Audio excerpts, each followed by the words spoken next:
Everyone, तर बघू शकता इकडं माझी झोप काय व्हायचं नावच घेत नाही. काय माहिती मॉर्निंगला एवढी झोप येते, एवढी झोप येते.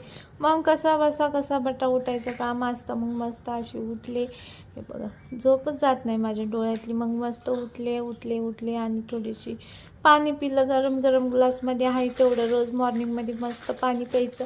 कशी बशी आंघोळ करून पाणी पिलं आणि असं थोडंसं रिलॅक्स बसले. कारण काय माहिती स्वयंपाकाला लागायचं होतं. मग आज काय एवढा बेत नव्हता, डायरेक्ट दुपारी स्वयंपाक होतं. सकाळची थोडीशी बिर्याणी होती. मग नाश्ताच झाला होता सगळ्यांचा त्याच्यामध्ये. मग म्हटलं चला आज अंडाच बनवूया. आता आज आकाड लास्ट आहे, तर मस्त अंड्याचं इकडं कालवणचा मसाला बनवत होते. आणि इकडं बघा 4 अंड्याची भाजी आणि मस्त अशी कालवण केली. आणि हे बघा पोरांसाठी इकडं बनवलं होतं टिफिनला माझ्या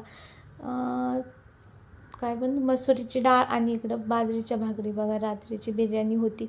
मग मस्त असा बेत केला, एकच नंबर. बघा कशा बाजरीच्या भाकरी, इकडं चपात्या, असं फास्ट काम असतं. मग आहोनी मस्त येताना पेरू घेऊन आले होते.